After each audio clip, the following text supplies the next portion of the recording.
Hello mga karelasyon. Sa pag-ibig, sadyang mahirap pumili ng lalaking mamahalin. Madalas kasi ay sinusunod natin ang ating nararamdaman, ang ating puso. At madalas din nabubulag tayo, nawawala na yung tamang diskarte sa pag-iisip, sa tama at mali, pag tinamaan ka na ng pag-ibig, di ba? Kaya marami ang pumapasok sa relasyon na luhaan at nagsisisi dahil mas pinairal ang emosyon o ang puso. So, ang pag-uusapan natin ngayon ay ang mga katangian ng lalaki na green flag sa isang relasyon na kapag pinili mo ito, hindi ka magsisisi. Datapwa, ikaw ay magiging masaya sa iyong napiling partner. Okay? So, kung nakaka-relate ka, panoorin mo ito.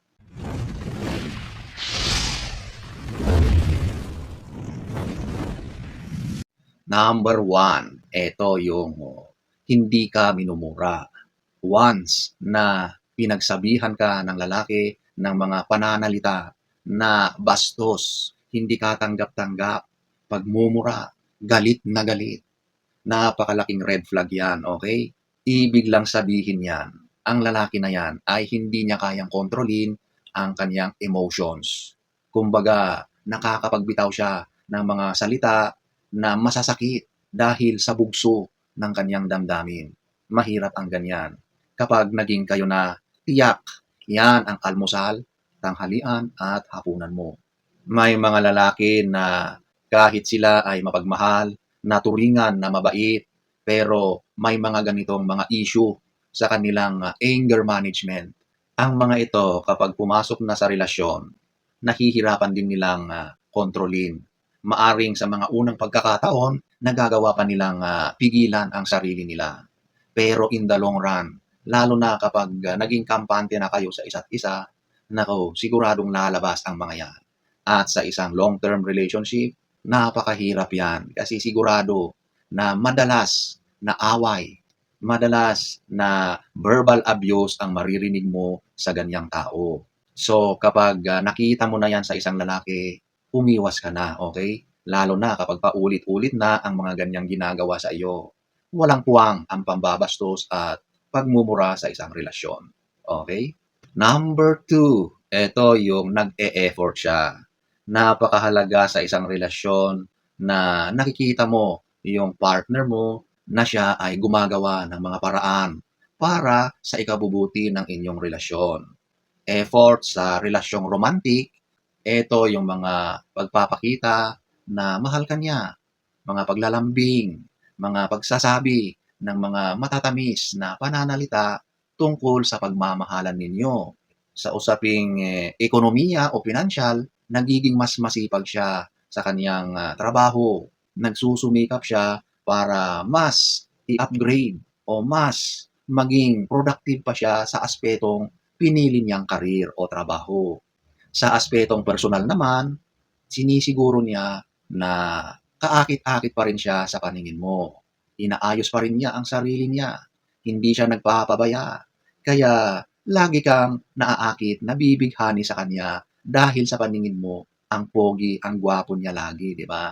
Kasi inaayos niya ang sarili niya. Sinisiguro niya na siya ay fit, na siya ay kanais-nais sa paningin mo bilang karelasyon. So kahit anong aspeto man yan, basta nakikitaan mo ang partner mo na nag-e-effort siya, nagsusumikap siya, gumagawa siya ng mga paraan para sa inyong dalawa, green flag yan.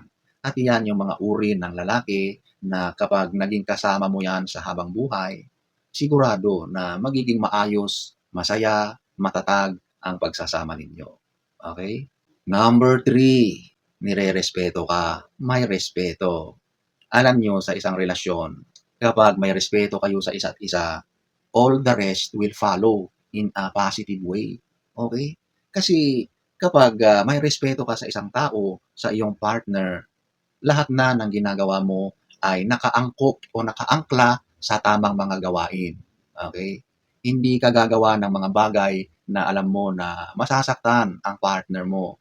Hindi ka gagawa ng mga bagay na ikasisira ng relasyon ninyo.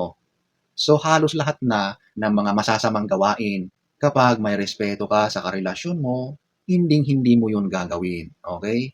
Panloloko, pambabastos, pananakit, pagmumura, mga gawain na hindi angkop sa isang relasyon, hindi mo yun gagawin dahil nirerespeto mo ang partner mo. At ang pagmamahal at respeto ay laging magkasama yan.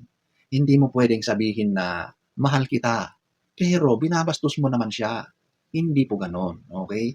Kaya kapag nakikitaan mo ang lalaki na meron siyang respeto sa iyo, yan ang pinaka-the best na basihan na mahal ka ng lalaki na yan. Na kahit magkaroon man kayo ng mga problema, sumbatan, away, hindi yan hahantong sa mga masasakit na pagbibitaw ng mga pananalita. Hindi yan hahantong doon sa mga bugso ng mainit, galit na damdamin. Hindi yon. Kasi kapag may respeto ang lalaki sa iyo at galit siya, nagiging kalmado muna yan. Nag-iisip yan bago siya magbitaw ng mga salita na alam niya na hindi tama. So, kahit may problema sa relasyon at yan ay nagbitaw ng salita, yan na ay napag-isipan at ang mga pananalita na yan ay kalmado. Walang panghuhusga, walang panlalait, wala kang marinig na masama dahil nire-respeto ka ng lalaki na yan. Okay? Number 4, ito yung ipinaparamdam niya na mahal ka. Kapag mahal ka ng lalaki, it follows sa kanyang mga ginagawa, sa kanyang mga sinasabi, pakikitungo sa iyo. Lahat yon ay ramdam mo. Nandiyan yung mga paglalambing. Given na yan, lalo na kapag mahal na mahal nyo ang isa't isa. Yung aspetong lambingan ninyo, regular yan. At doon niya mas lalong ipinapadama ang kanyang pagmamahal sa iyo sa aspetong pisikal. Nandiyan yung lagi niyang pinupuri ang itsura mo, ang kagandahan mo. Sinasabi niya na namimiss ka lagi. Ina-update ka niya. Lagi kang kinukumusta kung magkalayo kayo. Sa mga espesyal na okasyon ng buhay mo, hindi niya yan nakakalimutan. Binabati ka niya sa mga araw na espesyal sa iyo.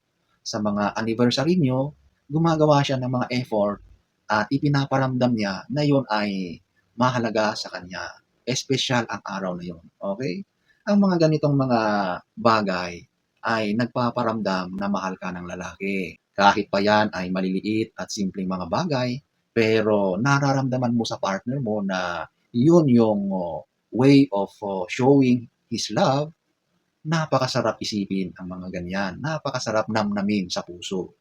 So, kapag ang lalaki ay ganyan sa iyo, mahal na mahal ka niyan, okay? At ito yung mga uri ng lalaki na dapat ay pinipili, pinapahalagahan, at minamahal. Okay? Number 5, ito yung iniisip niya ang future ninyo. Kapag kayo pa ay nasa dating stage o di kaya kayo ay umpisa pa lang na magkarelasyon at napapansin mo sa lalaki na madalas siyang magkwento or mag-open up tungkol sa future or kinabukasan ng inyong relasyon, mahal ka ng lalaki na yan. Sincere ang kanyang mga intention sa iyo. Alam niyo ang lalaki, kapag dumating na sa punto na nag-o-open up na siya ng mga ganyang bagay, ikaw ang pinili niya. Kasi ang lalaki, reserve yan sa mga ganyang mga sinasabi. Hindi yan basta-basta magbibitaw ng mga pananalita na nagsasabi na sana ikaw na ang maging partner ko. Ito yung plano ko sa magiging mansion natin. Aba, ayos. Kasi ang lalaki, hindi magsasabi yan kapag wala siyang intensyon na maging kayo. Pero kapag ang mga yan ay nababanggit niya, anything regarding sa future ng relationship niyo, tiyak na mahal ka niyan. At maraming balak yan. Maraming plano yan para sa inyong dalawa. Okay? So, once na nagbitaw na, nag-open up na ang lalaki sa iyo regarding future matters ng relationship ninyo, yan na po ang sign na siya ang lalaki na hinahangad mo at hinahanap mo. 2,000 years later. So, ayan po ang mga dapat mong tignan na qualities, pagkatao, personality ng isang lalaki para piliin mo siya na maging kasama, na maging karelasyon para hindi ka magsisisi, hindi ka masasaktan, hindi ka iiyak. Okay? So sana ay nagustuhan nyo ang ating topic for today. Next story time. Don't forget to subscribe.